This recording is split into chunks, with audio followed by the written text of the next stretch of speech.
がいるウルトラの母がいるそして太郎がここにいる空を見ろ星を見ろ宇宙を見ろ彼方から迫り来る赤い色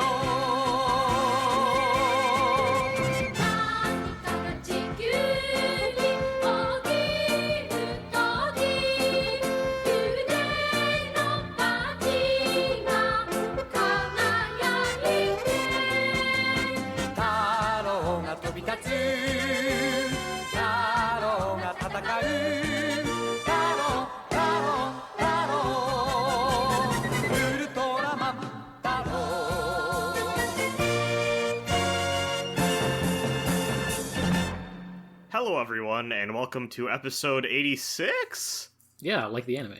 Fuck, I should have watched... That would have been so good if I had watched that for this episode, and, you know... Because I'm pretty sure I talked about that...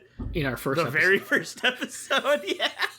And 86 episodes later, I still have not watched season 2. Yeah. Anyways, hello, everyone, I'm Brad, I'm joined by Mel. Hello, welcome to both the first...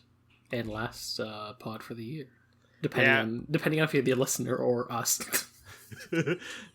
Red is no longer with us. They choked on a yam, and they're still recovering. Yeah, it's not even a hot yam. I don't really know what happened there. Yeah, it was a cold yam. Was the fucked up part. They're still recovering in hospital, as they say over there. We're holding down the fort for the final podcast of 2024, which is ridiculous to say. Except it'll be, again, for the audience, the first of 2025. Not if we force them to do it two days early from they the will hospital. not. They would never do that. Here are our files, you yam eater. Anyway. Maybe the yam would have gone down better with some pee wet. True. You need some pee wet to go with the yam. It goes down easier that way. Yeah. Everyone knows this. Gordon Ramsay approved. So I don't have jack shit to talk about really because frankly, I don't really feel like I've done much of anything other than holiday stuff. And I read quite a bit of Burning Chrome. I tried starting Johnny Mnemonic like 3 different times, and each time I got like a semi-important to important call or something that I needed to address, and I was like, well, I guess I'm not fucking watching this movie then. So I still need to finish that, unfortunately. But it's funny that like I watched that on my break and didn't talk about it because the first Taro episode is really long, but I'll actually have an excuse to talk about when you come back with it. Yeah. Speaking of which, there's that one show I finished during the break that's not been able to talk about, so I need to figure out a way to bring that back so I can talk about it. Yeah, well, because it'll be really annoying it'll be really awkward if I don't talk about it and then go watch the second season. So, well, there you go. What have you been up to over the holidays? Yeah, so I meant to finish more stuff over the holidays than I did. Hopefully next week I'll finish some stuff.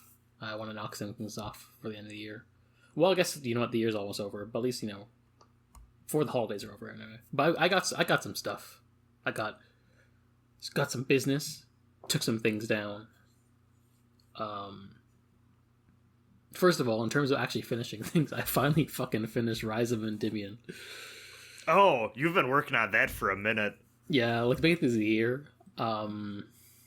The irony being that this is the Dan Simmons. Yes, it is. Yes, okay. Yeah. So this is the second half of the Endymion duology, wherein at the end of the last book, the Chosen One girl and the protagonist men make it back to the original Earth, so that the Chosen One girl can get learn how to do architecture from the clone of Frank Lloyd Wright.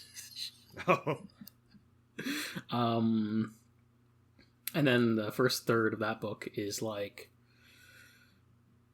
machinations of the church featuring an attempted coup by a Japanese businessman who is described in ways that would make William Gibson blush. Oh no! I think the Knights of Malta still exist in space. In case you forgot, in the Endymion books, the Catholic Church is running their own space empire. With all of the trappings that comes with in space for some reason. Yeah, I mean, I think the first third of the book is the more interesting bit, because that's the bit where you're still getting multiple perspectives of what's going on in space between the different factions. The protagonist, Minrol, gets saved from a kidney stone from what I can only describe as gay polycule Plato's Republic. Oh.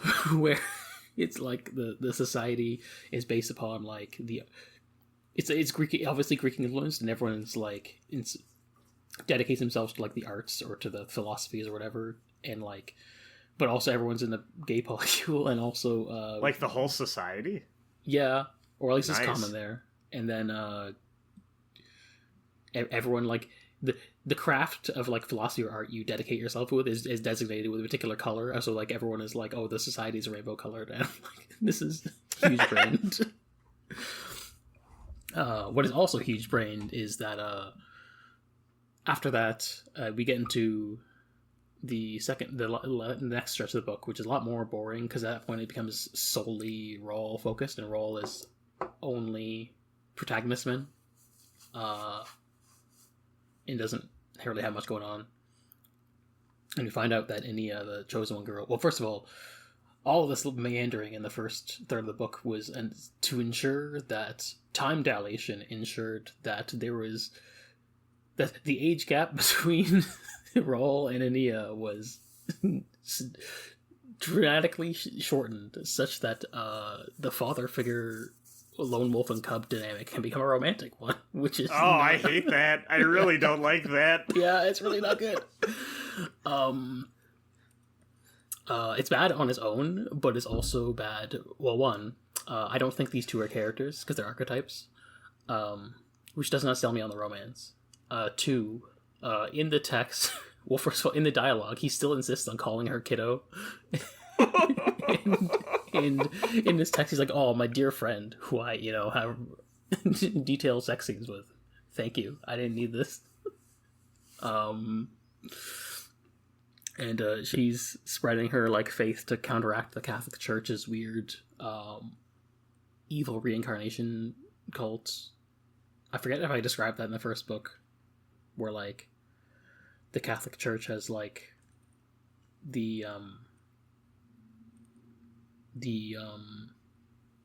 monopoly, that's the word I'm looking for, on immortality via a parasite that was in the first Hyperion book. And it's all part of the evil plan by the robots, AIs, to control humanity, Matrix style. And also, she's spreading her own version of faith, where she's like, well, the true faith is that,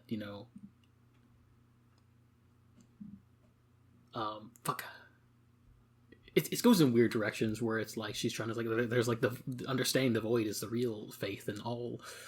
But by writing down on faiths, all religions unintentionally lie, because the faith is not in the writing. And maybe Zen Buddhism is the closest to real faith, question mark. But also, in order to counteract she spreads the water of life through her blood in Jesus communion, and it's so good. What was he doing? Actually, describe me as ridiculous. This is like blowing my... As someone who's heard of the Hyperion books as this, like, elevated sci-fi through the years, this is a lot to take in. Yeah, like she literally uses her blood, communion explicitly to give people the water of life. Do people still like this one, or is this like... People are a lot more down on the Endymion books than the Hyperion Okay, books. I was gonna ask if this is like a Dune situation where like it gets divisive the further you go in. Yeah. And by doing that is like she spreads like a virus that destroys the immortality parasite as well, and that can help overturn the church. And she's doing this on a planet that is like a mountain planet, which another really big brain leap is ruled by the Dalai Lama, who is also... The society is somehow both Tibet and also Imperial China, and they speak Mandarin. And it's like, well, that's one way to handle that. Just make the Dalai Lama the Emperor of China in space. And then there's just a bunch of, the romance that is useless. Getting chased by the church again. They end up going to like another sanctuary of like the outcasts who are trying to liberate the galaxy through her teachings, including a bunch of characters from the Hyperion books, like the Benjamin Button girl and Palestinian Master Chief for some reason. If you don't know what I'm talking about, go listen to when I first talk about those books, whenever. And then eventually, it just kind of culminates in like shit goes bad, but also in the end, things go good because when everyone has the Water of Life, they can all become the Quetzal Satarat and learn teleportation, and then they all overthrow the church in a very liberal way.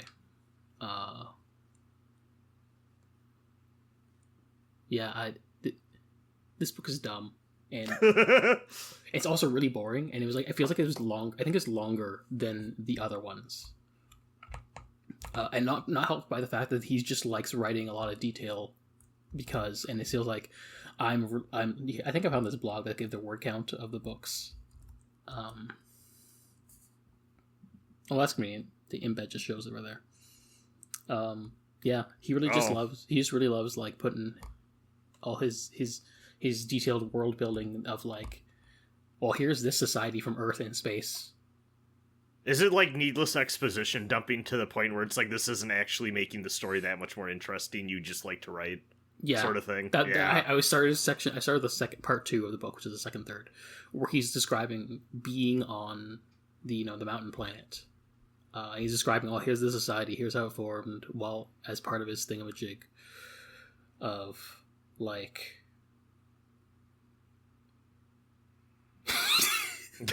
Thank you, Red, in the chat. Dan got that J.K. Rowling syndrome. Yeah, it was like it's the I think I forgot. I feel like I tweeted it out maybe, but my thought was when reading that first chapter of him getting to that planet with his just like maybe like 3 paragraphs of things actually happen of him getting to a place and doing something, or like describing the journey of getting there, and most of the 60% of the chapter is like describing the backstory of the place. And it's like, yeah, this is a mountain planet, and it's got like the Buddhists in there, the Chinese Empire inspired, and also there may be Vikings on this planet somewhere because it's also a snowy planet. I don't know. And I'm just like, I get having a crafted world, but also I'm like, please, no, we do not need to do this. Bro is the D&D runner guy who doesn't actually really want to be playing a game. He just wants to like make a fictional world and subject people to it. Yeah, guys who into world building. And meanwhile, his world building is like, yeah, what if we put like a literal China in space? Yeah, like not even an analog, like the actual one. What if like the Vatican moved to space and they still wore all the same robes they do for mass and stuff like that? Why are the Knights of Malta still in space? I don't know what. I'm curious still about his like fucking last sci-fi duology. That's like the Trojan War in space. Is it in the same? No, this is separate. It's separate. Okay. It's a duology did post 9/11. Oh no. So. Oh no. So So this is the Hyperion is like late 80s, early 90s. This is his mid to late 90s one, and then his immediate post 2000s one is the other one. And then he has a standalone sci-fi book in 2012 that I'm not going to read. But is he still writing? Is he still alive? Yeah, I think he is. Oh yeah, born in 48.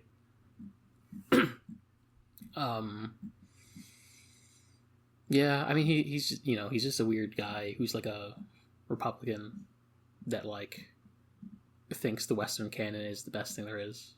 Oh yeah, also I almost forgot. This book just fucking like as part of the we're all drinking the water of life. It just immediately gets like a weird, really uncomfortable interlude where like he's getting flashbacks of like different lives, past, present, and future kind of thing, and one of them is like a really goes on too long and feels really uncomfortable first person account of someone going through the Holocaust, and I'm like, oh, you shouldn't have done this. And I guess part of his like conception was like the Catholic Church is like genociding different peoples, including like not just Jewish people but also Muslims, which is maybe the most sympathetic he's ever going to be to Muslims in his writing, maybe.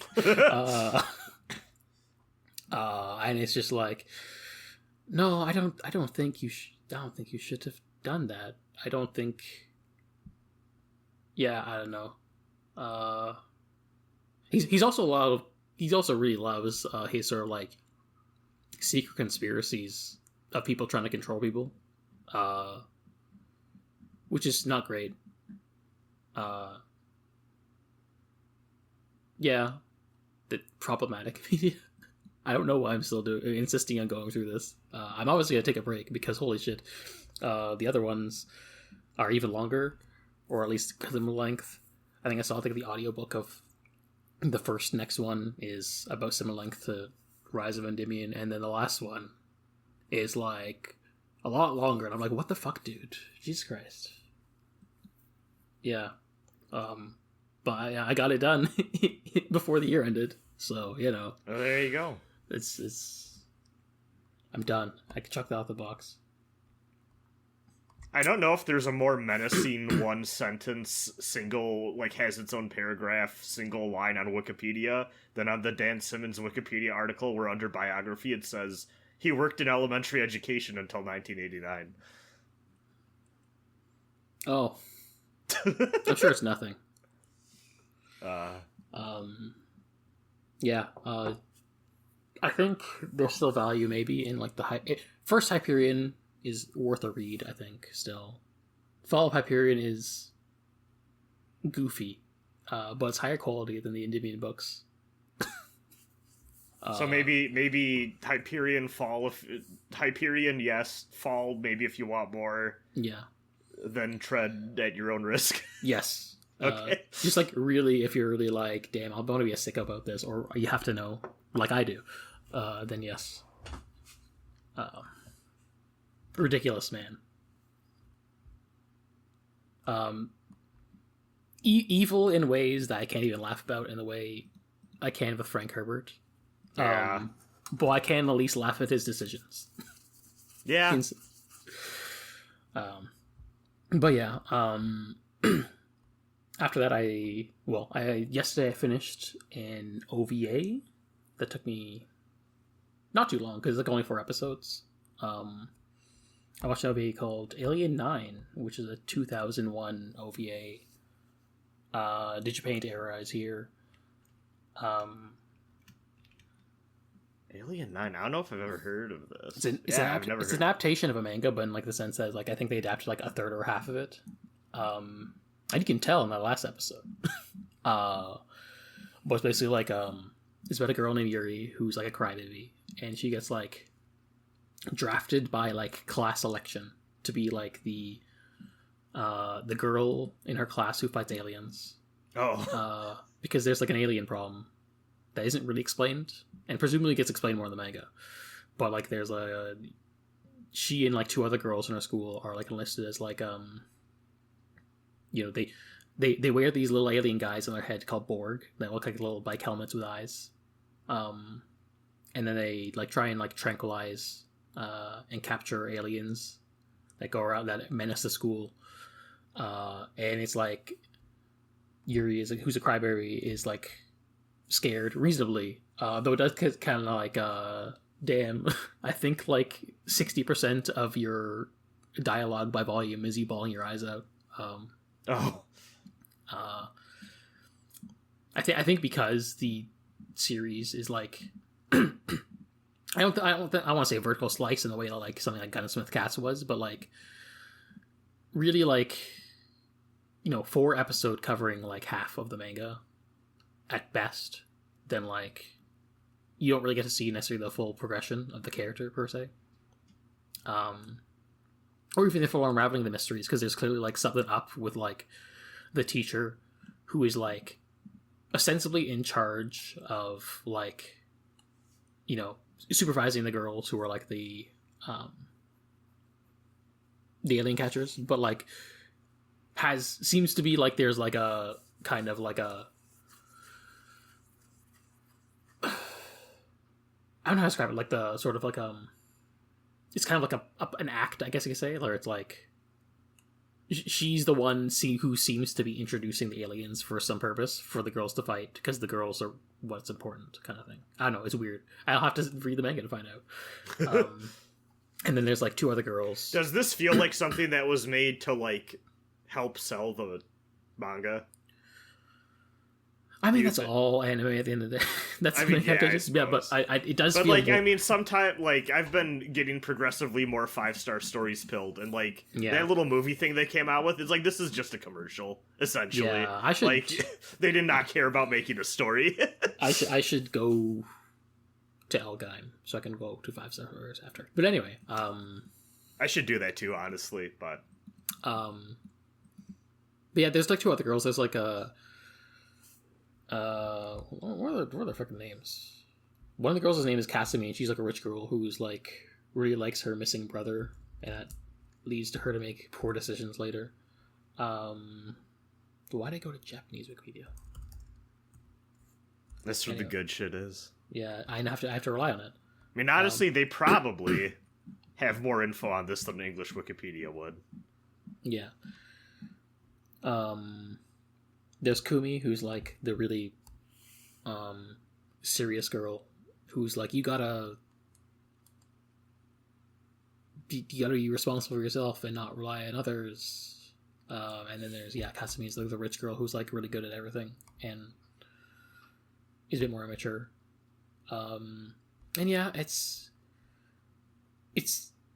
feels like it's obviously it's like playing on some of the imagery of like a magical thing, even though it's not like transformations, because the way it's a young girl heroine's clearly coming of age story. I think there's some weirdness in episode 1 where it feels like there's like some things that they decide to like linger on that make me go, I don't know why you did this raises eyebrows, but it's only in that 1 episode. And I'm thinking it maybe generously part of like the broader sort of like this is like a commentary on coming of age as a girl kind of thing, especially because episode 2 has like the quote-unquote monster of the week there is like a quote-unquote evil alien helmets that are put on by random boys, clearly by accident, obviously, and like there's like the climax scene is like you're getting cornered by like the boys with their evil aliens on their head. That's clearly meant to like evoke a thing, and so I'm going, okay, it's gesturing to something, but also I feel like I have the incomplete picture. And then it clearly goes, it's like it feels like it's definitely leaning as time goes on more in a cosmic horror direction, and it's not good to be a crybaby protagonist in a cosmic horror thing. No. That's a rough one. She's having a rough time. Here is like consistently. She's. I don't think she like really smiles much at all. she's not having a good time. The Call of Cthulhu, but cry typed. Yeah. I suppose the scientist type. And yeah, but then like they resolve things in episode 4. for like, you know, the plot of the OVA itself, and then like the credits music plays while we get like a montage of what comes next, and we get like a shot of like that's like, oh damn, I guess I gotta go read the manga now to see what happens to cause this, because like oof, that looks serious. But yeah, it's like neat. I'm like half curious about the manga. I'm like wondering how much I'd go into it. It's like only 3 volumes, so I guess it's not like the worst thing in the world. But yeah, it's interesting. I think it's interesting. I mean, you know, it's only 4 episodes. I gave it a watch. And then finally, I ended up watching 2 movies that really weirdly like one, but also 2 conversations. So I'm gonna go sandwich order in this to get you like how this happened. So when doing some research for stuff, you know, I noticed like this one movie that I watched this week is called Buddha, which is a 1961 movie by Daiei Films, released in which they were like for my reading seems to be like they were like really expanding their special effects department. I suppose their previous stuff was a lot more like contemporary and period dramas. And so like obviously they had done special effects work before, but like this is like seems to be going like we are putting more into this and focusing more on this stuff. And this movie specifically seemed to be a Japanese response / a version of contemporary special effects big blockbuster epics in the West, like Ben-Hur or Spartacus and stuff like that. That was like stated as the actual thing they were doing. Like, oh yeah, this is the thing. Viewers may remember that both Red and I at different times watched El Cid, which is another one of these from the same period. Same year as this one, actually. Does this have like a interlude, whatever break? No, it's actually like it's like 2.5 hours too, so it's not even as as long. That's reasonable, all things considered, for an epic. Yeah. So, however, there was the weirdness in my brain where I was like, okay, I know what this is referencing. Maybe I should have some historical context for like what it may be drawing from. So I'm like, okay, maybe let's check out some of these other Hollywood ones, which led me to watching first the 10 Commandments, 1956. Oh yeah, I saw you posting about this. Yeah.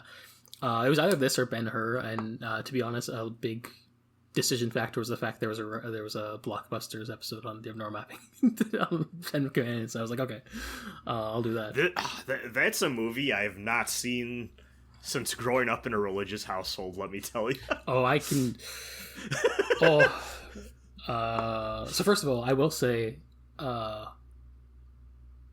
Go to you, the audience, or maybe you, to Brad as well. Go listen to that Blockbusters episode, because I feel like Em and Jackson do, like, because they have the time more.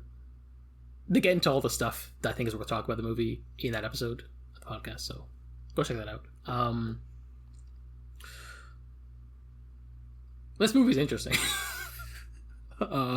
It starts with the director, who, because I am ignorant of the history of film, only found out in the past week was a big deal. What's the name again? It's escaping me. Honestly, I don't know if I've actually ever known who. I think it's DeMille. 56. Yes. Cecil DeMille. Yeah. Yeah. Yeah. So he comes out on stage and is like, "This movie will fucking 4 hours." I'm like, thank you for being honest. First of all. Second of all, thank you for being honest. So when he says, this is a movie about whether we should be property of the state under a dictator like Ramsay, or free under the law of God, this is a fight happening around the world today. It is 1956. And I'm like, thank you. Thank you is the Cold War. Thank you. Except, arguably more of the movie is about Zionism, to be honest. from a distinctly American Protestant perspective. The way this Oh movie, boy. this is a extremely. This is a movie. This is not a movie about Exodus, the story in the Torah. This is a movie about the Exodus, the story in the Old Testament. To whatever difference that makes, you know. Let me tell you, the Catholics I knew were a big fan too. This got a lot of play around Christmas time back in the day. You know, I'm just assuming, like, you know, Western, especially American Christianity. Yeah, I mean, the Protestantism is always going to overtake the Catholicism of the American dialogue of that for reasons. Yeah. But you got, so Charlton Heston also in this movie. Turns out he's just in a lot of these for some reason. They're just like, yeah, well, we're going to keep making these movies and also putting Charlton Heston in them, I guess. I mean, yeah, he was fucking all over the place. Yeah, but this seems to be like his first big break, which is funny, where he plays Moses. And you got Yul Brynner as Ramses. I think I read that this movie seems to have really popularized the idea that, like, Exodus takes place during Ramses' reign, Ramses II, even though archaeologically it's like, well, actually, he's one of the better kings of the New Kingdom, so this probably didn't actually happen then. They probably would have made us think about that if that happened. I think actually, if like at a real history, there was like a podcast I listened to called Endymion, which is like a Jewish Marxist-Leninist podcast. They did a podcast episode on the sort of like real history of the Exodus based on like archaeology and stuff like that, and they had like the thinking that like the sort of like liberation of the slaves is less of a literal, there were people in Egypt that left, and more like that area was under the rule of Egypt, and then it became independent because, you know, that was like the Levant was like under like the New Kingdom's empire at the time. I might like the podcast in the description just for people to listen to. That's an interesting episode. But yeah, I was wondering after El Cid, because the thing I said off mic to read El Cid is like, I actually think that movie's kind of boring. Outside of like the insane romance in that movie. And I think this movie is kind of proved to me that's more like an El Cid thing than like the genre thing. Because I felt like, first of all, I like Charles Nesson in this, at least in the first half of the movie. It does seem to be a thing common between El Cid and this movie, where I did feel like I enjoyed the first part a lot more than the second. And I'll get to more why. But at least in the first bit, Charlton Heston is like a really fun, as Moses is like a, you know, as Moses, the king of Egypt, prince of Egypt, I should say, like that movie. Moses is just like, you know, a fun guy. He's like a cool prince who also believes in the you know, 8-hour workday for slaves. He's like, he might support get the slaves behind him by giving them like a week off, a day off, and like actually giving them food, and like meanwhile, you know, Yul Brynner plays a good job as like a hammy villain. Very theatrical this movie is, but, you know, I guess it's kind of like the style of the time. Yeah, which, you know, I enjoyed it. I think I saw like some people saying, "Oh, this is like a whole style of dialogue," and I also feel like, I know if you went for something more naturalistic, that wouldn't necessarily work for this kind of movie. But yeah, the first bit's mostly just like, you know, Moses. You know, I think people roughly know like the story. Like I obviously this movie takes liberties with like the history / quote unquote history.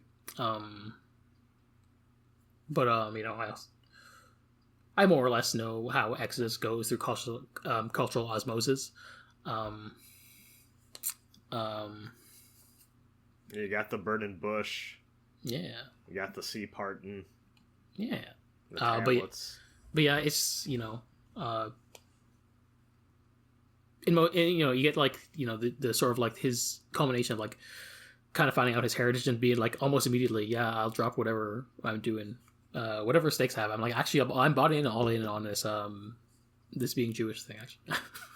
fuck being Egyptian. He does kind of like just immediately discard it, like immediately does not question it, and immediately starts role-playing slavery, and he's like, oh man, the struggle of my people, we must liberate them, and then like he gets outcasts. Eventually finds God, and then the second half of the movie. Well, first of all, he knocks the burning bush and immediately seems to grow like 20 years because he comes back with gray hair, which is really funny. And then the second part of the movie begins, which is where I feel like the movie starts to become more boring because at that point they're just doing the story of Exodus, where it's like, oh, Moses goes and does his tricks, and eventually leads the slaves to freedom, and Ramses chases them. They part the water. This world. The second part of the movie is where all the after the intermission is where all the special effects are, so it's cool on that front. But all the cool interpersonal drama stuff is in the first part. Ramses is just evil here for the sake of it. He's just like a dick.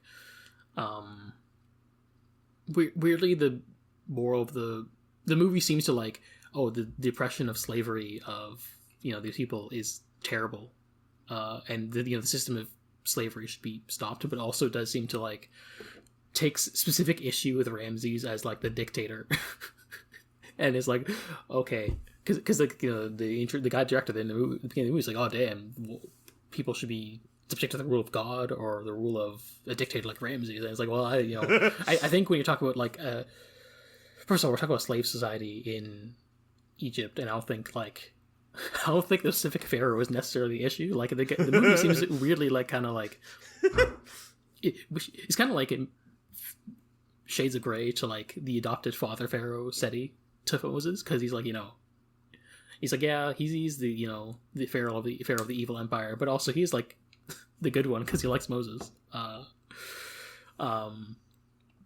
then the other thing is, of course, like this antiquity. It's not like other societies weren't also slave societies at the time. Like obviously we don't think slavery is good, but it's not like Egypt was exceptional in this regard. And even I think some people would even say that like Greece and Rome were like even worse on that front, even by the standards of their day. I think even like pretty sure like the the Levantine kingdoms that like the Judea and all that stuff were also slave societies too. So a lot of like modern moral map making onto it's a lot of things like in ancient text, and being interpreted through modern lenses. Mm-hmm. Even though there's also different even like the Judean people at the time of the Bronze Age when this would have happened weren't even like necessarily monotheistic either. So it's like all of like what the real history versus how it's interpreted over time versus the specific interpretation through the Cold War America. The quote-unquote funny coincidence, this movie seems to have come out the day after the end of the Suez Crisis as well. So definitely would have taken too long to have made it in time for that geopolitical thing, but obviously it's like in the air as well, just like, oh, we have to go to our homeland across the Jordan River, and that sort of stuff. And yeah, the second part of the movie is a lot more just like, this is the moral position of the movie and doing the Bible story straight, but also you have the cool special effects, and it's it's less interesting on that front narratively for me, especially because like once they part the seas, you get the Moses climbs up and gets the actual 10 Commandments, and then everyone's partying, and he's like, I'm gonna fucking smite all of you, and I'm like, yeah, whatever. I did kind of dip into like, because it's like technically DeMille's quote unquote remake of his 1923 silent movie. The one where all those people died, right? Did they die in the movie? I believe this is the one. Oh, maybe not. Shit. What am I thinking of? Yeah, I did want to give it a bit of a shot because I was like, well, I haven't really seen. Oh, sorry. Forgive me. I'm thinking of Noah's Ark 5 years later, where they did an actual flood scene where a bunch of people fucking died. Oh, that's cool. That's great. Yeah, that was Michael Curtis, completely different person. Yeah, so like DeMille in the 1920s made a silent 10 Commandments. I wanted to check that. I was like, I'm doing research. I'm homework mode anyway. You could just watch the entire thing on Wikipedia because it's public domain. I think I said that in the chat, not to the specific movie, but I was like, yeah, it's funny. You can just like you go to a Wikipedia for a silent movie, and it's just there. Yeah, I actually I didn't even know that like, because especially like growing up or whatever, like the 56 one was always on TV. Like that's how we always watched it. Here's the thing: the silent. So I will say I did like, well, I should watch more silent movies, probably just like get a more appreciation of broader scope of cinema. But also I kind of did fall off this one because I did felt kind of bored by it. Well, first of all, remake is loose because the first like 40 minutes of that movie, the silent one, are like, you know, the end of Exodus, where like Moses is like, all right, we gotta get out of here, and the Pharaoh's firstborn son dies, and they do the sea parting, which is cool. They're like, oh damn, they did it in 1920s. And then you get the moralizing with the Ten Commandment laws, and then after the 50-minute mark, it transitions into the part where the movie where I stopped watching and apparently nobody likes, which is, this is a story about the modern day, where you talk about how the important to the morality of the Ten Commandments is still relevant to this day. And like the silent movie starts at the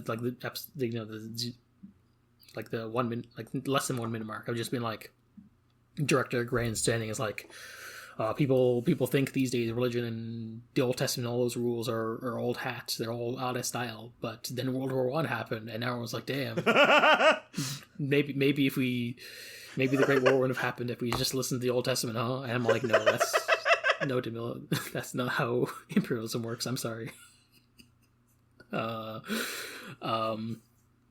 And him stepping out in front of the 50s movie is just feels like I really need to know what this motherfucker thought when World War II started up. Yeah. Yeah, and then yeah, so I basically tapped out of that part. I feel like I should need to watch a better silent movie at some point, because I want to judge silent movies based on that experience. Yeah, I recommend Nosferatu, a 1922 film that's now relevant for reasons. I'll think about it. Just mostly because I'm like, you know, not a horror person. But, oh yeah, that's maybe not a good fit then. Also, yeah. I would maybe recommend reading Dracula first. Yeah, I should read Dracula so I can understand the lore of Castlevania better. Yes. And yeah, I definitely think that like the remake is also stretching it, because the part that gets remade is specifically the part after the intermission of the 50s movies, because the entire like first bit is like new basically, and also, you know, it's the more fun part. I think there's a part of me that like, because I like unlocked the cheat code of I can watch movies in more than one sitting. Makes me like feel like more eager to watch more movies like this, just because like, oh, this sets and stuff are cool. There's a part in the early bidding where Moses helps organize a, you know, construction effort to raise an obelisk, and it's pretty cool. I'm like, damn, they used to just make, somehow there was a period in the 50s and 60s where they just pumped out a bunch of these movies, or they made like, expensive sets with like a million extras. I'm like, no wonder that crashed and burned, but also the fact it happened at all is crazy to me. And it's just that style movie just doesn't exist anymore, but also kind of does, because I think of like Kingdom of Heaven and Red Cliff as like modern versions of that, I think. But yeah, it's interesting. I had a good time. I might check out some other one of these. You know, as best I can anyway. Including 1961's Buddha by Dai Films. Oh yeah. Which is, you know, basically Ten Commandments end up being homework for Buddha, which ended up being kind of prescient, because it was like, oh, this movie really does feel like the Japanese version of from the people who watched Ten Commandments. Because, you know, it's kind of, you know, well, religion being what it is kind of like a similar story of like, oh, the prince who's like, well, I gotta find a higher purpose and abandon being a prince to be, you know, in this case, sit in the forest for a while. You know, there's a lot of scenes of like, oh, the horrors of the slavery and human sacrifice of this caste society. Buddha does it. I think the first like 4 hour-ish of the movie is like about Buddha himself, and it's kind of like, damn, I think this sucks. I think I should go sit under a tree and ponder enlightenment. And then there's a bit where he's sitting under the tree and some demons come out, and he's just like, nah, I'm gonna pray, not ignore you. And he's just like, yeah, I did it. I won an enlightenment. And then the rest of the movie is like a bunch of vignettes of people who have been touched by Buddha as his religion spreads throughout India. Which is weird. It does feel a bit more disorganized in that way. There's a bit of a through line in that, like the movie starts, much like Ten Commandments. There's like a love triangle between Siddhartha, who becomes the Buddha, and this other guy.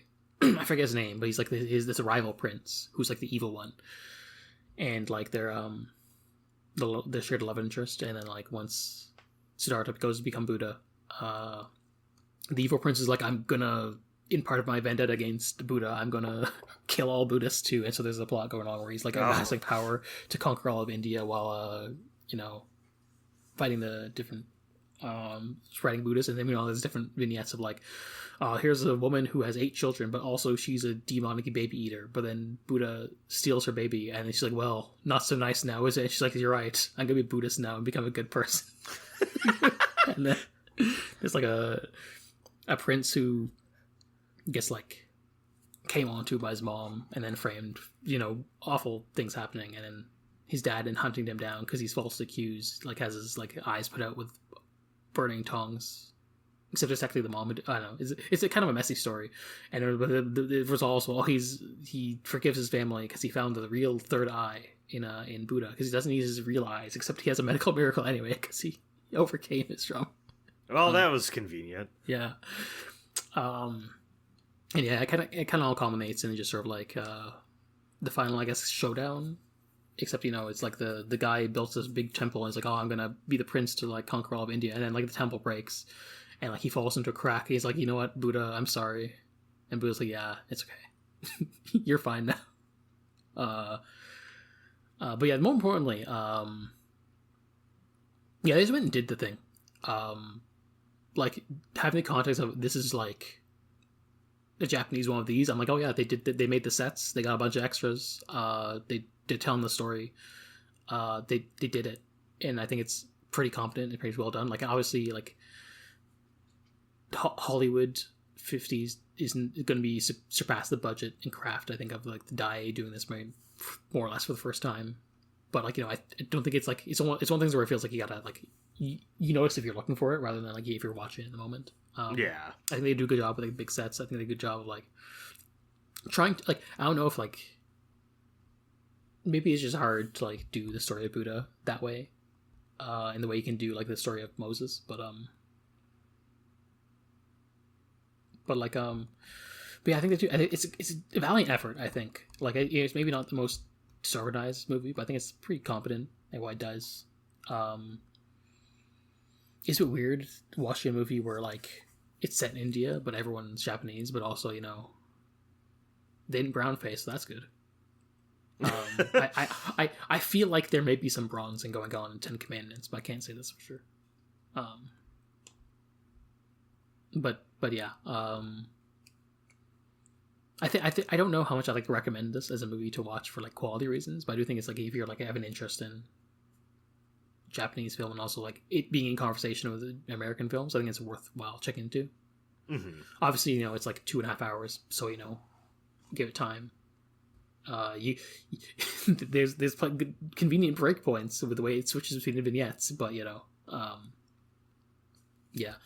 it's interesting. I gotta say, like, of all the different like genres and things that have been subject to like the cultural ping pong that is the post World War II Japan and American relationship, I wouldn't have expected like historical epic of this type to have been also a part of that, but it makes sense that they see what's going on. They're like, oh, we could do one of those. Yeah, like it makes sense that like when something like Ben-Hur becomes a sensation, that like someone in Japan is like, wait a minute, we should try that. That makes sense. So I'm kind of curious about this, watching more of this genre, even though I am also like the kind of person who has a low attention span, so it's hard for me. I do sometimes get like self-conscious when people talk about like there's obviously like well documented. Oh, technology is making us worse attention spans, but also like, I guess self-conscious about like, so when people are like, oh yeah, you gotta like how that when people grandstand about how that attention span is like shaping the way people can consume media, for lack of a better term. But yeah. Did you see the Netflix thing that came out about that, like, relatively recently, that people were... Yeah, that's bad. Yeah. I'm talking more like, you know, people who, like, sometimes speed up episodes a little bit, because I like to do that.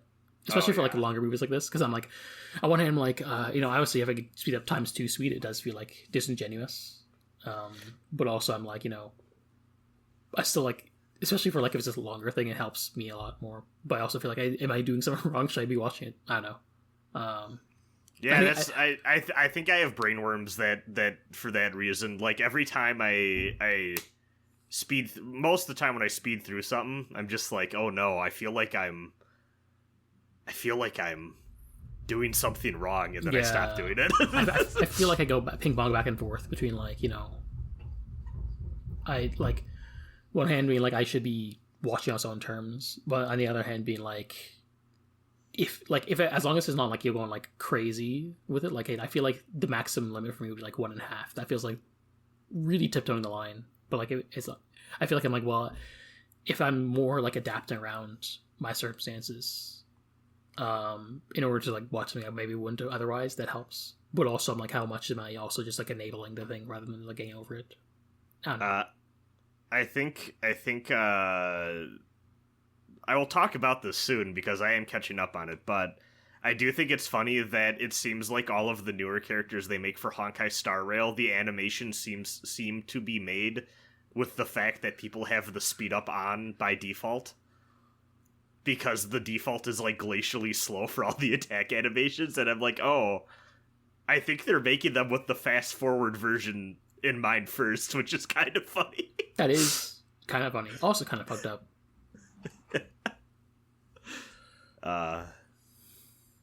But yeah, that was just a weird aside. I'm just like, you know.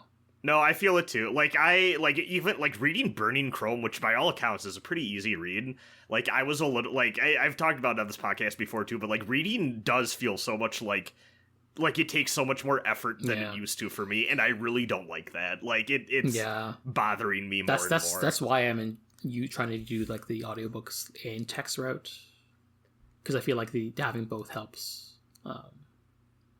You know, if it's a YouTube video, obviously I don't care about the speed. It's more like for like specifically TV and movies that where it feels like there's intentionality there. What I should do honestly more is like when I sit down to watch something, I really feel like I need to like just put my phone in another room. Yeah, like I some of it definitely is like when I go to a movie theater, I'm usually fine. Yeah, same. No, so I have the exact same thing. And like I think sometimes my mind does wander if the movie's long enough. Like I'm a bit fidgety, but like on the whole, like the movie, the experience of being at a movie helps a lot compared to like watching it on my laptop where like I have Twitter right next to me. You know what? This is really specific, and I do not want to make this my default because I don't want to be this person, but I did one time watch a few episodes of like anime in like, because I had like a VR headset on, and I'm just like, well, what if I just like, you know, watched it on this? And I was a little shocked at how easy that goes down, because it just basically puts you in a black void with a screen in front of your face. And like my brain went theater moded. And I'm just like, oh yeah, like I'm in a black void being forced to watch something right now. Maybe I should like magnify my MPV files for watching something. Yeah, there you go. Yeah. Anyway, that's me. Oh, damn, you did make a cultural osmosis joke. Yeah. I did. It was too subtle. It was too subtle. Anyway. I want to talk about Ultraman. So the last movie you watched is Osmosis Jones, right? No, we've talked about Osmosis Jones too often on this podcast. And by too often, I mean twice. Twice. Yeah. But it's strange that it happened twice. You know, I did have the thought that I probably could just watch The Prince of Egypt at some point.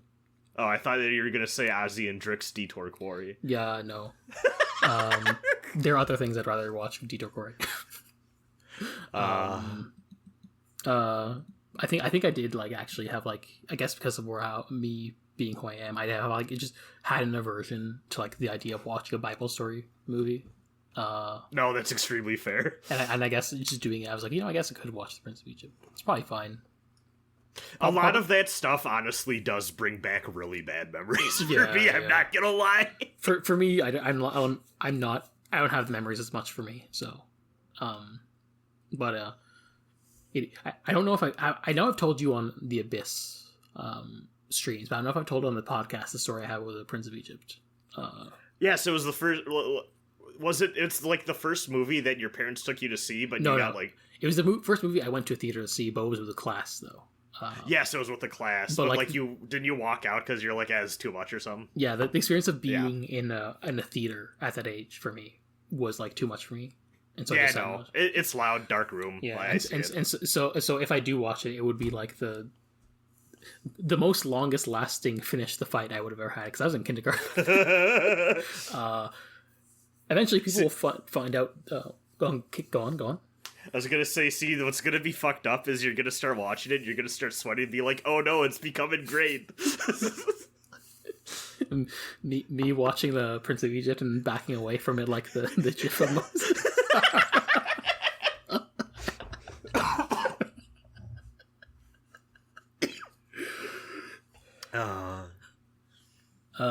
It'll be funny when the audience eventually figures out what the domino called that meant me to watch the Ten Commandments and maybe the Prince of Egypt was.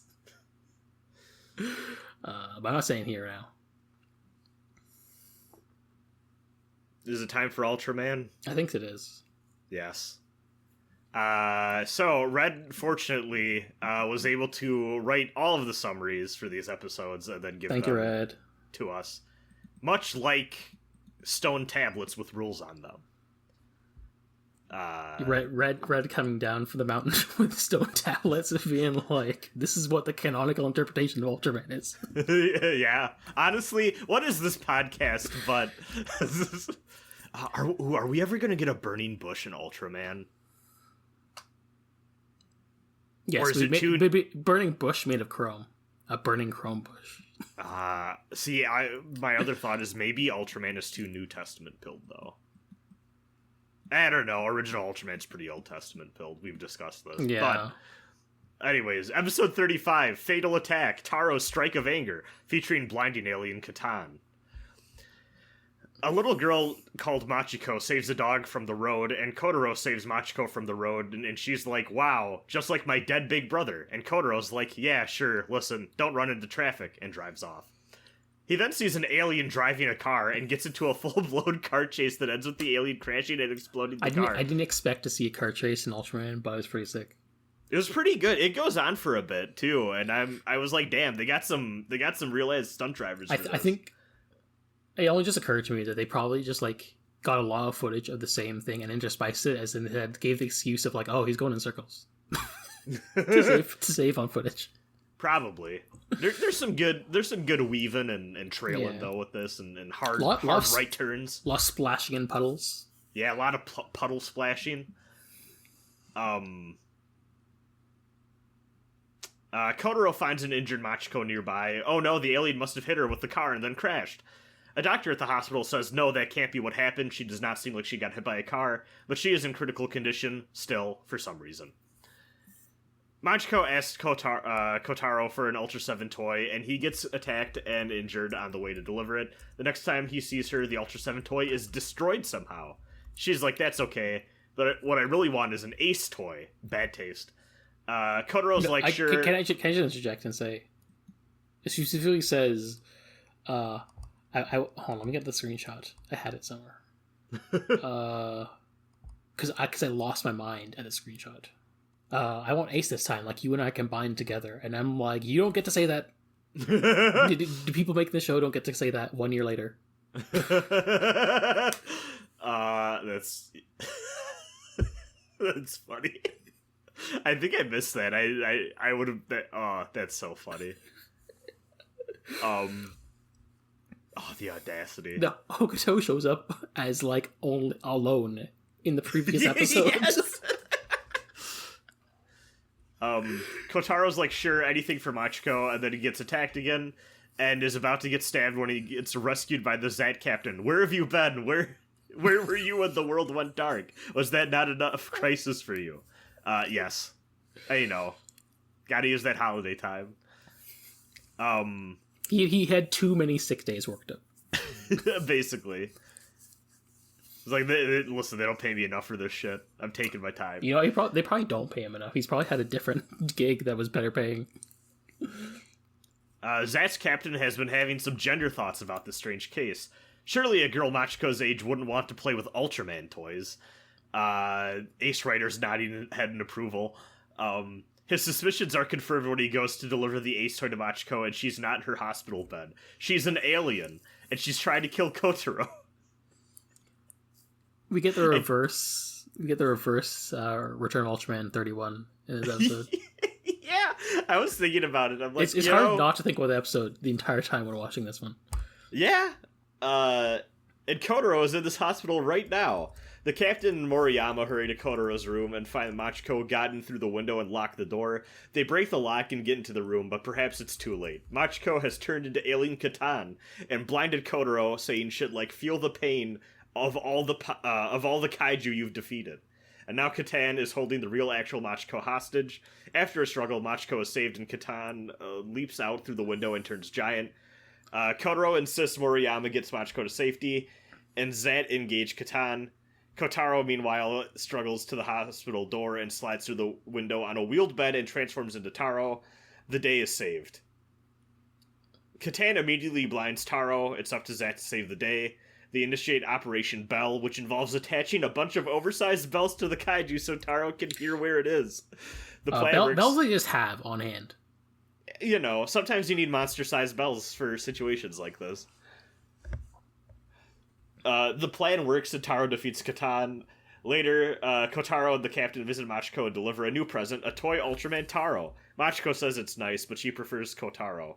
In a nod to the target audience of the show, the captain remarks that Kotaro is popular with children. The end. Yeah, kind of like you were saying, I was thinking a lot about the Return of Ultraman episode that is basically doing the same thing, a little more unhinged, and frankly, I do think I prefer it, but I do think this is a good one of those. Yeah, I had fun with this. I think there is, something insane about the Return of Ultraman one that's, you can't replicate, and I don't think anyone in this show is necessarily interested in replicating. No. I don't think it needs to. But this is a good one. It's wild in other ways. Yeah, it's still a lot of fun. The car chase is neat and feels unique. We don't get a lot of that. We don't get it on camera, but I could feel Kotaro's arm getting run over, and I was like, oh no. Yeah. You don't a lot of the times I feel like pursuits in this show are them driving off and then we don't see the middle portion of it that much, and if we do, it's not shot in the same way this is. This felt like they were all shit, we need some car action going on in this one. Yeah, that was great. Extremely funny they put Kotaro in a normal car and not the Wolf 777 so he could get in a car chase. Yeah. The monster itself is alright, but all the stuff with the little girl's great. Her menacingly hovering over Kotaro with the knife is good. The stuff with breaking the Ultraman toys is good. It does get into weird gender stuff a little bit with the captain being oh, she should be playing with girly dolls, and it's okay. Yeah. Gender My sensitism. the subs I watched for this specifically said Barbie, which I was I'm not sure if that's actually what's being said. No, I think it said French doll in my subs. Okay.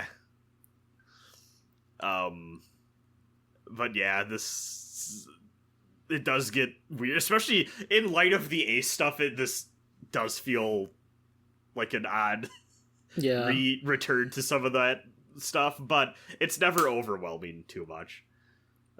Maybe there's gender this week in general, to be honest. Yeah. Definitely a little bit. It's the 70s. Ooh. Is this the one where he does the Ultraman bomb? Yes. Yeah. That's a move. We should talk about that. Yeah, I was aware of this move because I know it's a move that's iconic for Taro apparently in the future.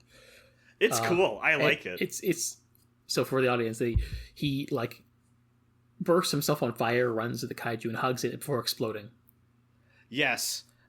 Visually, I don't know if you would have experienced this going through Dragon Ball like you did, but I was like, I wonder if, like, at least visually, some of the Kaioken stuff from Dragon Ball... Now, to be clear, I have not read much of Dragon Ball in the grand scheme of things. No, but I you have watched the movies, I thought, right? Just only the Dragon Ball movies, not the Dragon Ball Z ones. Because I was okay, no, you would not have experienced Kaioken then. I maybe should have just watched along with GP, because I was like, well, maybe I should read Dragon Ball before getting to the movies, and then that didn't happen. And I was like, well, shit. Mm-hmm. It's okay. It's a move where Goku turns red and, like, beats up people really fast. It feels like it's different, but it does feel like a precursor to the Super Saiyan stuff, which kind of takes its spot in terms of power up time. But yeah. And I was just thinking the whole time, like, I wonder if there's any influence there. But it's a cool move. I like this. I don't care for the monster itself, but the way that the bells allow Taro to know its place and then allows him to basically blow it up using this new move is cool. It's fun. I like it. Yeah, this is a fun episode, I think. It's cool that the captain's back. Yeah,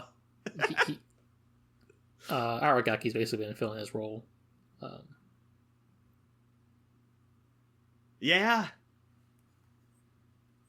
I'm curious how they balance that moving forward, actually, a little bit. Yeah, it did feel weird. We had like captain and a vice captain, to some degree, with a Zat already being big. So it really did kind of feel like the captain wasn't necessarily missed in terms of like having a guy doing stuff. But it does have a different demeanor, which is fun.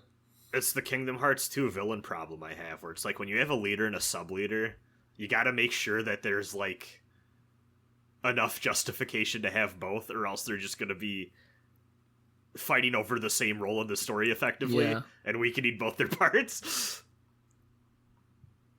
I feel like we haven't gotten like an episode where they're at each other's throats over anything yet, have we? I don't feel like we have. No. That feels like something. That feels like a slam dunk. But we'll see if we get one. Yeah. Any other thoughts on episode 35 before I reveal who made it and we do trivia?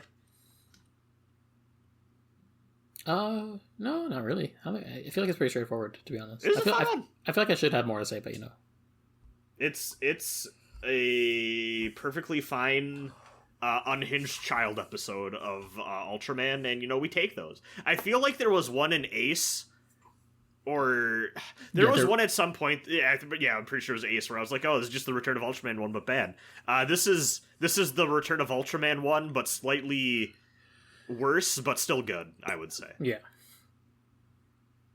Sometimes you can do the same ground over and over again, and you just got to make it different enough to still be fun in its own way, which I think this is.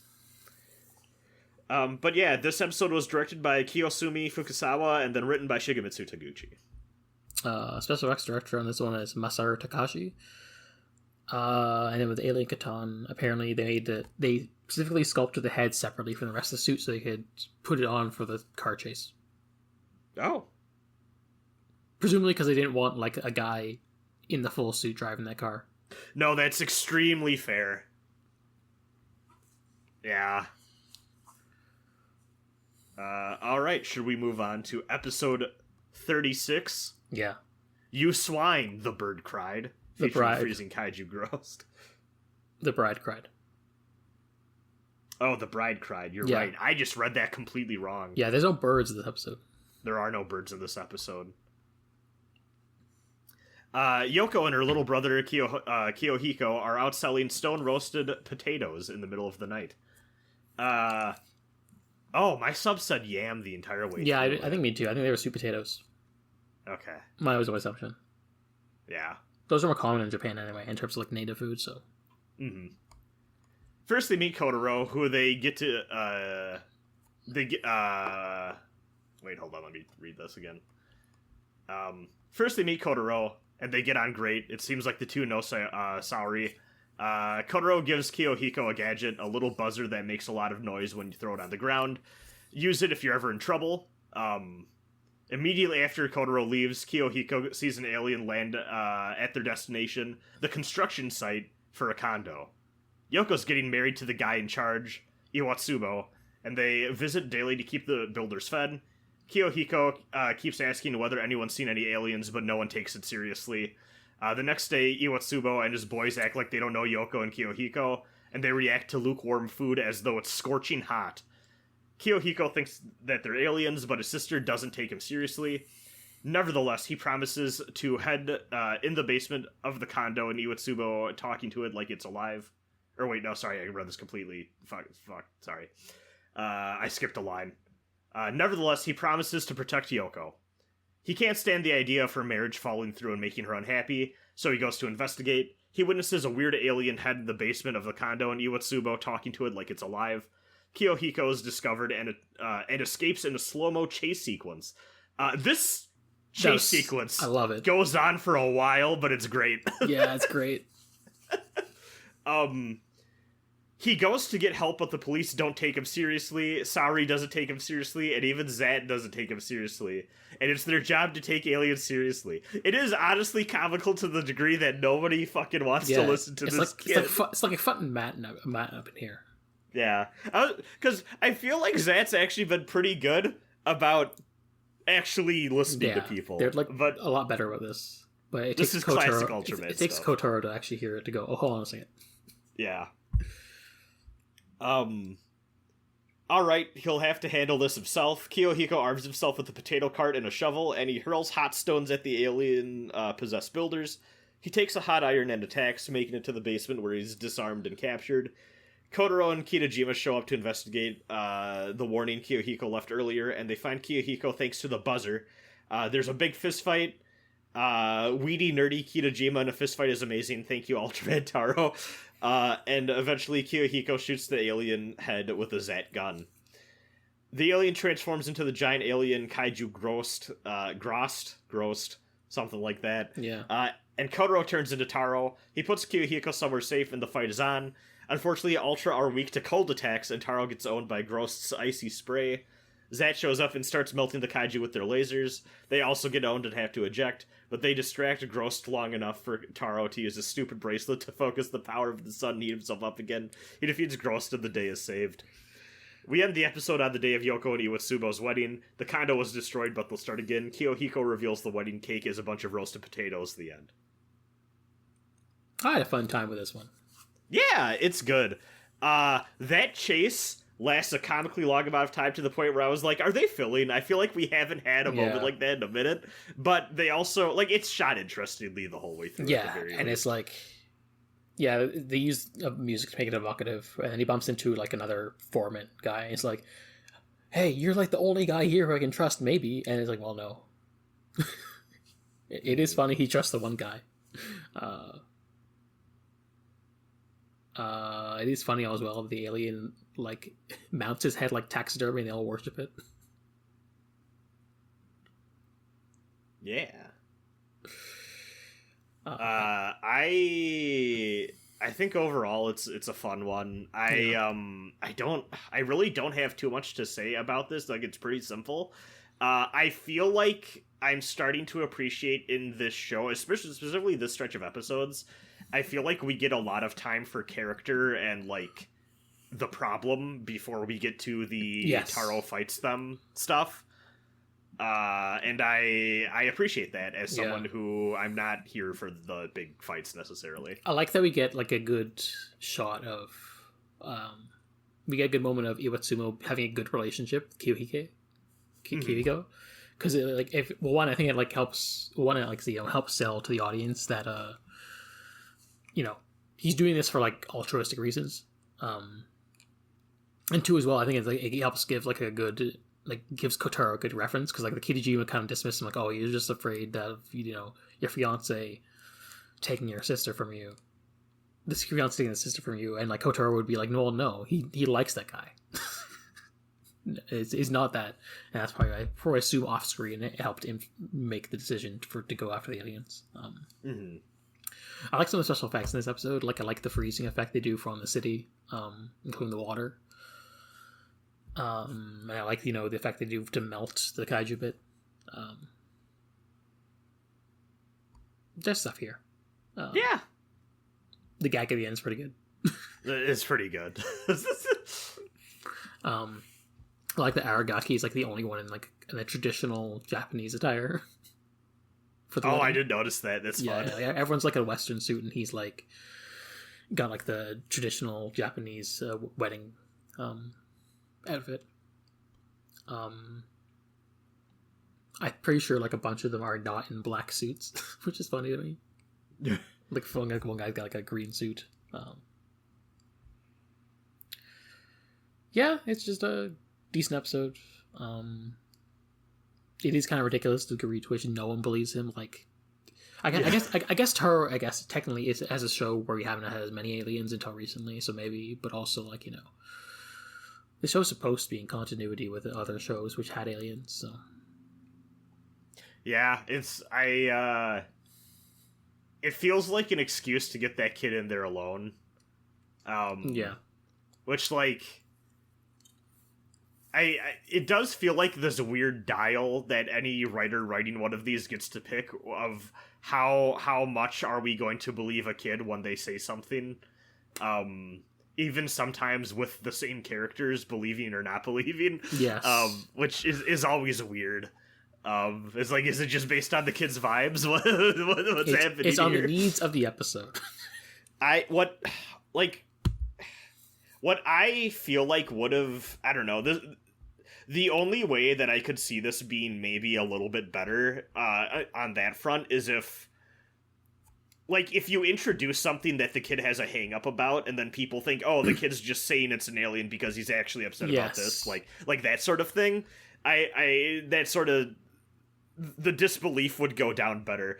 But overall, there's no reason to not believe this kid. He seems like a good-spirited child. He really cares about his sister's wedding, worried about the alien stuff. Like, I don't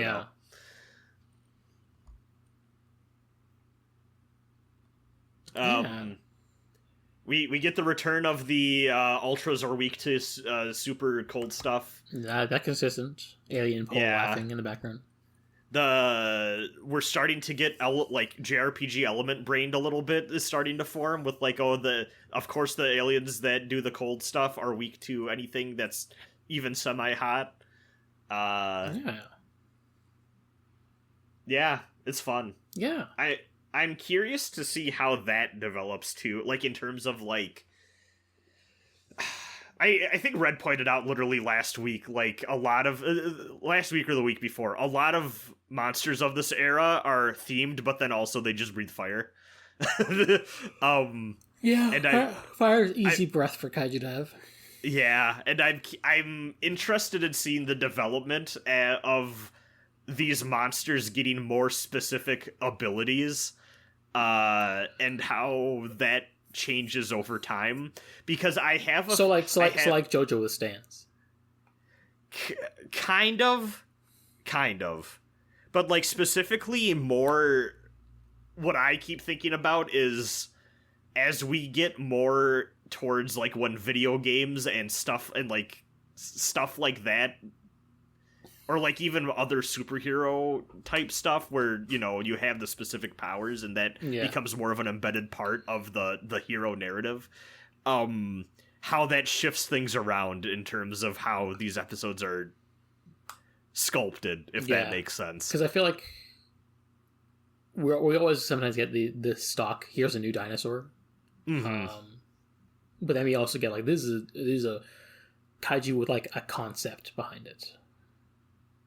Yeah, like I'm thinking, like we don't get episodes, I feel like, done in the way where it's like, oh, this is the electric kaiju and now there's a blackout. Yeah. Like sometimes we'll get, oh, there's a kaiju that's attacking facilities and causing a blackout. But credit where it's due. Later Evangelion Angels are like that. So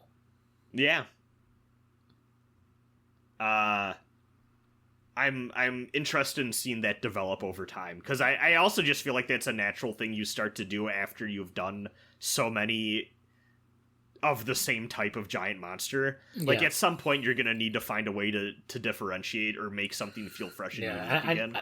I'm curious, like, who knows when we're actually gonna get to it, but I'm curious what the anime may bring, the 79 anime. Yeah, because like, what does the limitations of making a guy in a suit being removed do for what you can do? Like, if you could just fucking draw it on a screen. I'm very excited about that too. I hope they use that for all it's worth, because you could do some fun stuff that there's no fucking way you're gonna do, like, on a show with like live action. You'll even have to set the show in Tokyo, for instance. Yeah. So it could be on the moon. Yeah, it could be anywhere. I'm excited to eventually get to that show. Mm-hmm. Hopefully sooner rather than later, but we'll see how it goes. But yeah, this was a cool one. I liked it. I had fun. Hey. Oh, god damn it! Fuck, never mind. I'm quitting the podcast. Hey, Brad, what's cooler than being cool? You know, in terms of Dragon Ball Z villains, going back to that, I always thought that Frieza was cool, but his brother is cooler. That's so true. Okay, would I be lost if I just watched those movies without watching or reading? Oh, like Dragon Ball? The Dragon Ball Z ones. Because Dragon Ball ones are like a retelling, so it's fine. I mean, you, like, probably a little bit, but, like, I don't think it'd be the worst. I don't know. Yeah. It's fine. Well, I'll think about it.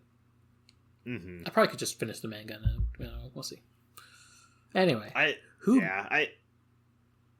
was gonna say, I feel like until you become familiar with all the guys, I don't know how much those movies play. That's probably it. So, who made these? Yeah. This was also directed by Kiyosumi Fukusawa and then written by Bunpei Ai. The special effects director for the episode was Masaru Takahashi again. They found nothing on this kaiju. Not who made it, not who suit. Well, I guess suit actor is the same for everyone, but no designer or anything like that. Don't know who this fucking guy is. So we can just move on, I guess. You know, I'm noticing something, because I'm just looking through like all the Bunpei Ai episodes we've gotten so far, because he also did the wind monster one from last week that we liked. And he also did, I just had it, the one where the guy's dad is the the illustrated boards narrator, and he's embarrassed about it. Dude, like, I feel like has a knack for writing really good episodes centered on kids that I genuinely just think are really enjoyable. He's found his perfect place in this show specifically.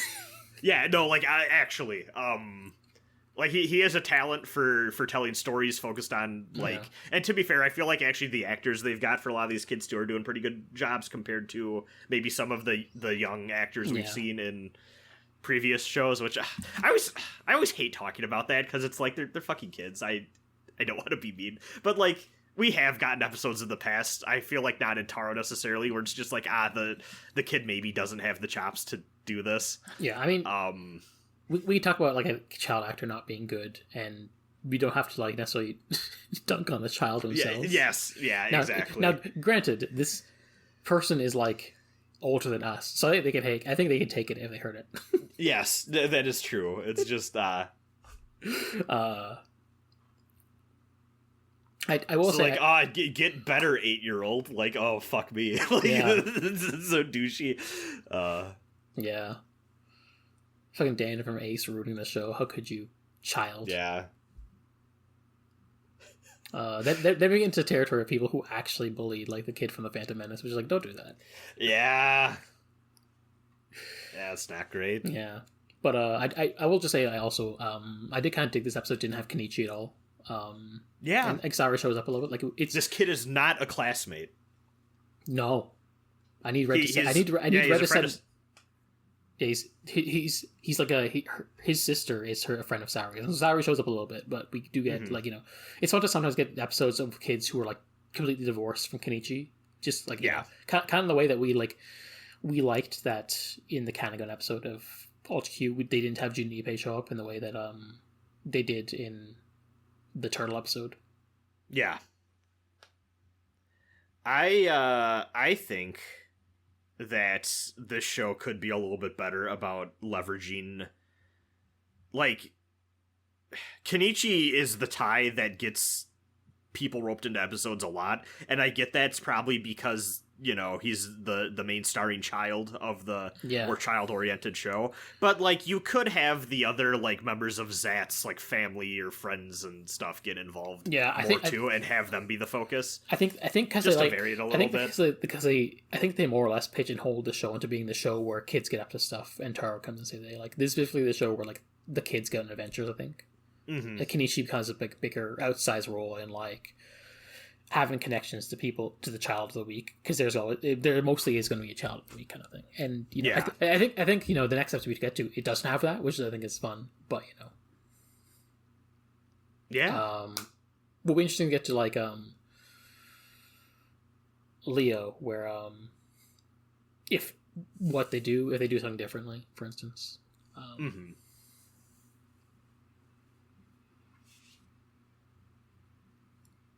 Should we move on to, last but not least, episode 37? Yeah. Monster, return to your homeland. Also written, Kaiju, return to your homeland. Yeah. The booklet says monster. Red said Kaiju. Featuring Oh, yeah? Oh, I think Red just knows to insert Kaiju. Yeah. Stuff. No, that's fair. Featuring fugitive Kaiju Hertz and hideous alien Medusa. Oh, this is a short one. Oh, wait. Oh, no. I just didn't scroll down. I'm stupid.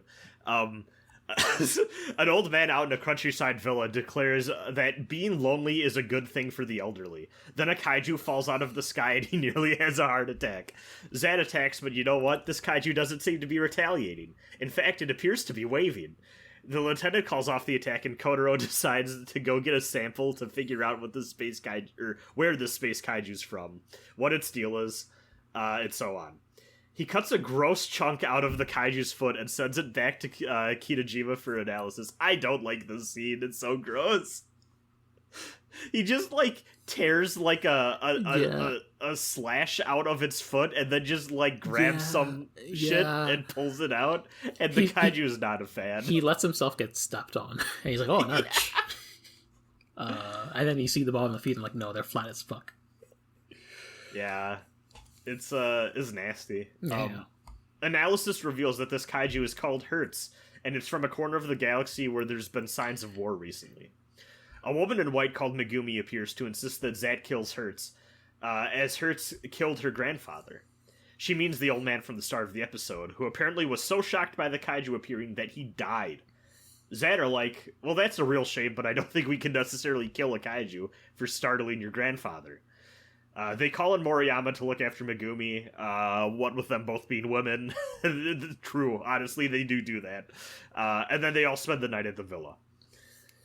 While everyone else is asleep, Megumi insists that Moriyama should kill Hertz, and when Moriyama disagrees, Megumi is revealed to be the alien Medusa. Medusa takes control of Moriyama's body and launches into First Swallow. by strangling her. Yeah. This show has a weird thing about possession where I feel like the only time cross-gender possession is allowed is if the subject in question is a child. Otherwise, women have to possess women, men have to possess men. Yeah. Going off of what happened in the two-parter from last time as well. I don't think it works like that. But yeah, Medusa takes control of Moriyama's body and launches into the Swallow. The others wake up and assume Kitajima has arrived, but then the Swallow attacks Hertz and Kitajima radios in to say, yo, still working on that analysis back at base. It must be Moriyama and the Swallow. Has she been possessed? Kotaro heads up in the Condor and discovers that, yes, precisely, that's exactly what has happened. Kitajima shows up in a second Condor and they pursue Moriyama without firing. Unfortunately, they're pursuing Moriyama, flying ace of Zaraba of all territory. She easily shoots down Kitajima, and Kotaro has to turn into Taro to catch him before he crashes. Taro does a bunch of rotating, and it is unclear to me why this makes Medusa land the swallow and transform into a giant kaiju, but it does. Yeah, I was assuming maybe he was, like, kicking up wind and, like, something, like, making a current. Because, like, it was like the plane was, like, circling Taro to make him dizzy, and then he just started spinning in the same direction. I was like, well, I guess it didn't work. I assumed it was, like, fucking with, like, the wind and, like, making it, like, making a current to make it crash or something. It's open to interpretation. I couldn't tell you. It's open to interpretation. Zat finds Moriyama, and she wonders why she's been doing these awful things. Meanwhile, Taro defeats Medusa with the help of Hertz, beams the villainous kaiju into a million pieces, and then flies off. Megumi reappears and gives Zat a fright, but Kitajima scans her and she's human. They tell her the sad news her grandfather's dead, and then take her to the villa, where her grandfather is alive and hanging out with Kotaro. Mel, play the thing. Hold on. I wasn't sure to count this, but I guess it counts. I believe in medical. Miracle! Ultraman, thank you! There you go. The dead grandfather was a trick. Medusa was here to chase down the war refugee Hertz. Kitajima notes that that just as on Earth, in space there is war. Kotaro declares that in the middle of all that, Zed will always be on the side of justice. Zed helped get Hertz back into space and fly off into the sunset at the end. Yeah, I actually, the thing about it, I don't know if this counts. Because it's not... It's the friendly kaiju that causes the problem. But it is still kind of a medical miracle. Much like the spin, this may be open to interpretation. Yeah, let's table. Let's tentative. we'll table discussion for next week. We'll put it on the table. Okay. This may be one, and I'll count it for real next week. With all the wars happening in space, I kind of wish we got to see them. See, I'm of two minds about this. Because on one hand, I feel like if they are leaning into, like, the big space opera-y, sci-fi-y stuff, they probably should. I'm a little terrified of it overtaking one of these shows if they did it too much. I think what I'd want is specifically, like, a space opera entry rather than one, like, with space opera elements sneaking in here and there. Like, I think it's more like I think they should... I'd like to see a version of that where they go all in on that thing, rather than like necessarily being like a thing they like. I don't think like Arc would be. I don't think Arc would benefit from like, oh hey, we're on like planet Sublorbo now. We have to fight this war. Yes. Actually, Rutia is an honorable warrior. Thinking about it, I do think I would be fine with it being like a special two-parter or something in this era, because they wouldn't be lore-brained about it. They wouldn't be world-building, actually we need to dump exposition brain. I feel like they would nowadays. Yeah. So I wouldn't want them to, but back then, I think that's less of a concern. But I do agree, I do think just a straight-up space opera, one of these shows, or story or something, would be fun. Yeah, because I feel like we get so many aliens. We have so much like lore about the aliens that'd be interesting to see like that stuff be in like a space setting. There is part of me that also wonders if maybe they're not interested in doing that because they kind of have what... Like, I think a lot about how there's like an old mindset of like fantasy writing where a lot of them are like, well, I don't want to establish too much of like magic or world because I want to be able to do whatever I need as my story demands it, and it's convenient sometimes to have a lot of blank unexplained space. And I almost wonder if these writers are the same way, where it's like it's kind of better if maybe we leave that stuff vague so that we can pull in stuff when we have new ideas and it doesn't conflict with something that we went too hard in on explaining, which I also think is fair. But this episode is, I think it was maybe my least favorite of the three this week, but I still like it. Yeah, I think it's the weakest of the three. It's just, it's fun to get dopey kaiju and then like an evil. we get a fun. It's the thing. Aragaki says Zat versus Zat, where one of the we get an actual dogfight, which is fun. Yeah, I do wish that possessed Moriyama got a little bit more to do. Yeah. But the dogfight is cool, and also, like, for some reason she goes full Joker makeup mode. Well, not full, but like her lipstick kind of. Well, like, yeah, that happens when people are possessed by aliens. They get Let's like same with like the Ice episode. They get all the blue eyeliner on. Yeah. It's fun. I just wish that maybe she got a little bit more to do. She only exists in this episode to be possessed because she's the girl and you need to hear a woman to get possessed. Yeah, that too. It does feel like that. I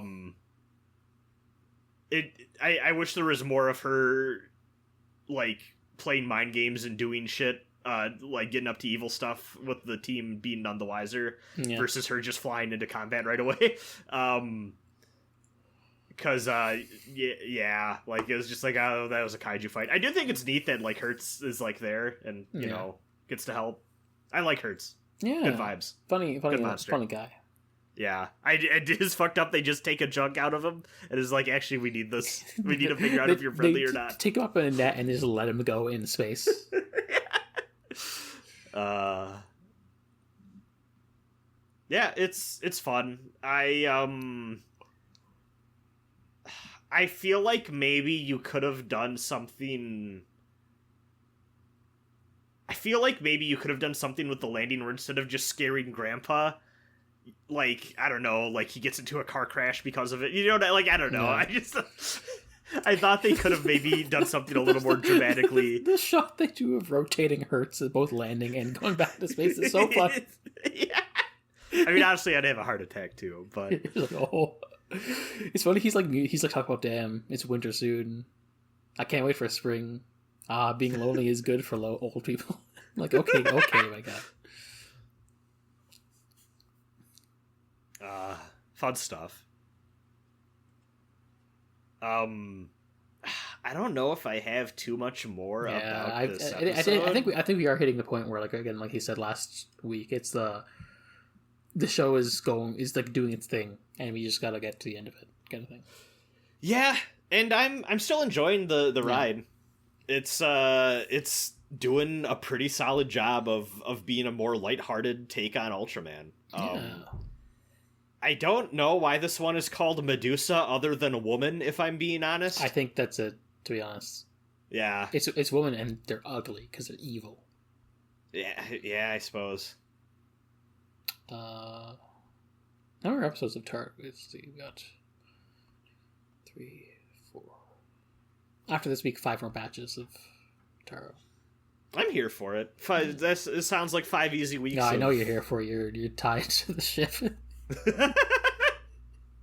I could vanish under mysterious circumstances at any time. Oh no. Guy who fakes his death so he can get out of his podcast.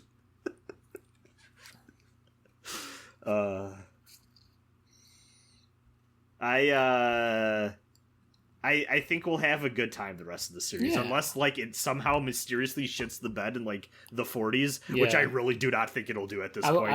I mean, we heard the production was actually smooth on this one, so. Oh yeah, like for sure that like they know what they're doing. It'll be fine. I'm starting to get more and more curious about what Leo looks like as we get closer. For Leo. Because I'm like, do they double down on this tone because it works and seems to be doing well, or do they go the completely opposite way? And like we know there's like a 5-year gap after Leo, so what happens there? Yeah, I'm honestly pretty curious about what leads to that. It'll be fun to like get. We really do have like so much more of the 70s left. It's crazy. We're still in this decade. Yeah.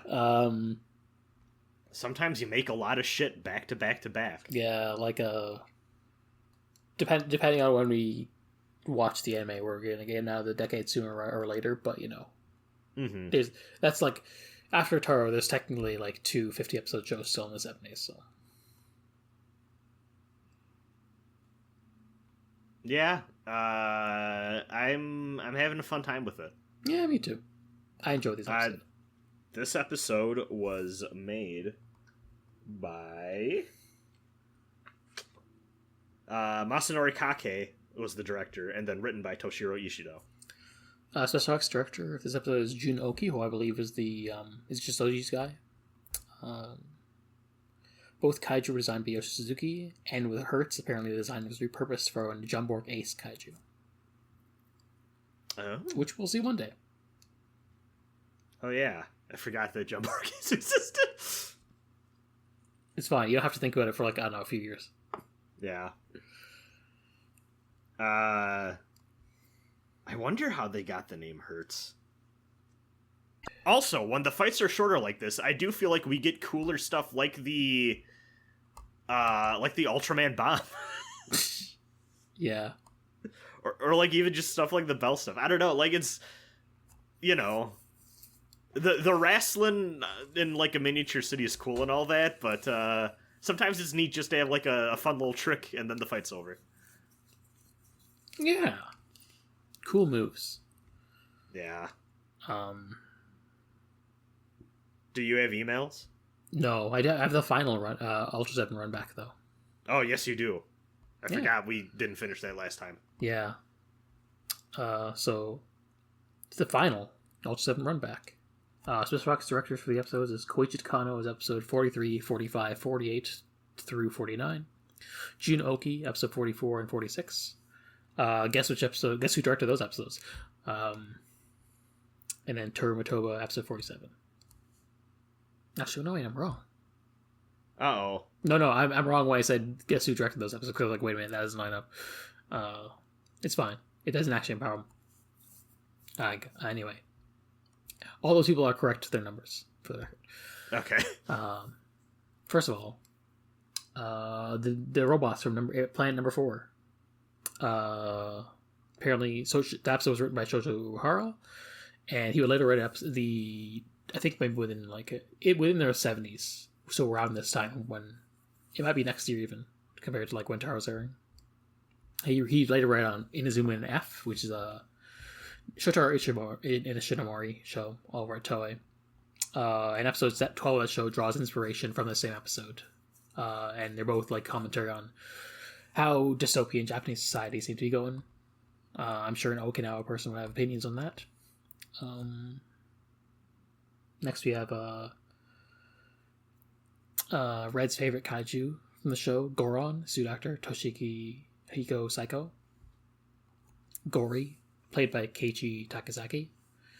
Then we got Paralinga, suit actor Kunio Suzuki in the dramatic scenes, and Toshihiko Saiko during the special effects scenes. Apparently, Jisoji specifically requested the colors be flamboyant and psychedelic in a way that makes you dizzy when you see it. That's why he's like that. Alien Salome, who are just guys in blue jackets. They're played by Kiyomi Kadena and Masao Takahashi. The fake Ultraseven suit actors are Toshiki Saiko and Tetsuo Ikea. Alien Hook, who is a terrible kaiju. Suit actors are 3 acrobats and Komio Swords. I actually don't dislike Hook. It's just the episode. I actually don't even dislike the episode. It's just mid. The suit actors for Hook were 3 acrobats from the Komiya Sports Center. It was fun seeing that on the Japanese Wikipedia page, because if translated, it's like the name of the place. It was originally in kanji before being turned into katakana, but it means that when you translate it, it's like the actors from the Komiya Sports Center, now known as the Komiya Sports Center. Let's go. The episode was apparently filmed in the same place as Nightmare on Planet 4, and was also filmed 1 month prior to the airing of the episode, so that one was coming in hot. Finally, Alien Goes, suit actor Miki Ikijima. Apparently in the draft, there was going to be a ghost scout watching Dan as he was failing to be balling, but in the final episode they switched it to Anne observing Dan's medical condition. Oh. They're similar to Non-Malt, where it's a Takayama sculpted head, but with existing tights on the body. And then they really reuse the Goes mask for some alien in Fight Mighty Jack. And then Pandong, suit actor Toshihiko Saiko. According to Wiki, it says that it was in this original script, it was called Bandon, but somewhere in official publications got misprinted as Pandon, so they're like, well, I guess this is Pandon now. Funny how that works out. Yeah. And then apparently it was going to, like Zedon, originally going to plan to shatter the lamp on Seven's forehead, but that didn't happen. I'm kind of happy it didn't. We don't need... Yeah. I don't know. I feel like it's nice sometimes for series to have little, like, narrative traditions like that, but I feel like in this case... It's a narrative tradition where they wanted to do it and they never didn't do it twice. Yeah. It makes more sense for Zeton, though. Especially because I think we see the cracked color timer. Wait, yeah, so it didn't happen in OG? In OG, it didn't happen. Like, we didn't see Yes. Zeton crush the color timer. We just saw the shot of, like, when Ultraman's talking to Zoffy, the color timer's already shattered. Oh. I mean, yeah, I guess I just put two and two together. That, yeah. We don't see, like, Zeton stepping on it like it was originally planned in the script. That, okay. Yeah, there's enough there to be implied. Yeah, it's fine. But yeah, that's Ultraseven runback. It's done. I guess I have 4 more weeks to try and squeeze in the rest of the remaining runback for Return of Ultraman, so I don't have to worry about this in Leo anymore. Oh, hey, that works out. Yeah. And yeah, I checked and we have no emails this week. Okay. It seems like that's a podcast. Yeah. Coming in at a tight hour 50-ish. Yeah. A little less, probably. Well, plugs. Yeah. Mel, where can everyone find you? You can find me at Dear Crowns on Twitter and on Blue Sky. More importantly, you can find the podcast at Ultra_Q on Twitter and UltraQ on Blue Sky. No underscore there. We have an email, ultraqpod@gmail.com, and the coffee, UltraQ Fund. Yeah. Red is in places. I don't know if they want me plugging their shit. You can find them, though. You can find them out there. You can find me at BeInvoked. That's BEINVOKED, all one word on Blue Sky. B_invoked on Twitter, and also on YouTube. My Elden Ring Let's Play is back. Holy shit. The Nice video return. that went up, I recorded like a year ago, and I just never put it up. Oh, so you didn't record anything new? No, not yet.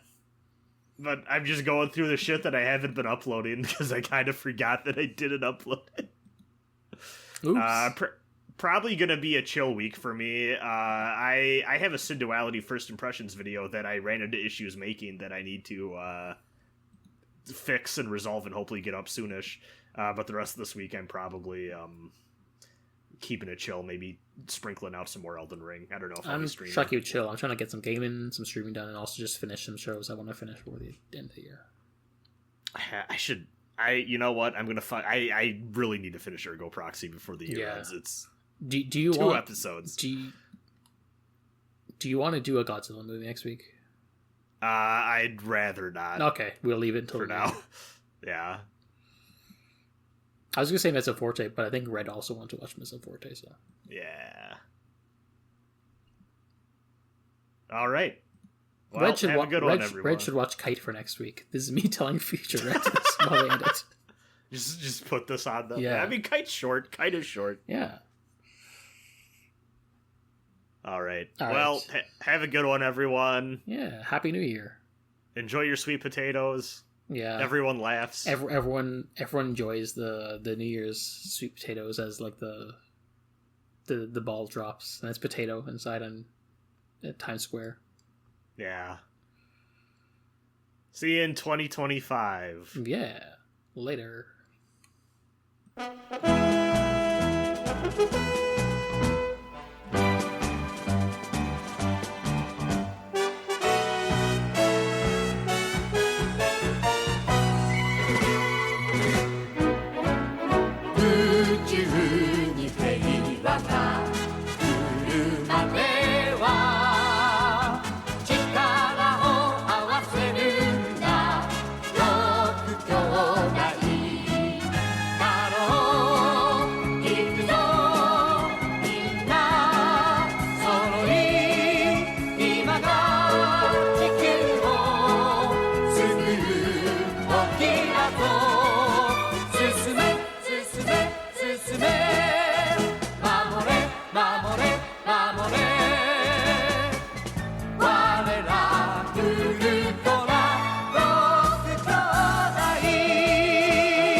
父の教え子が今こそ手をつなぐ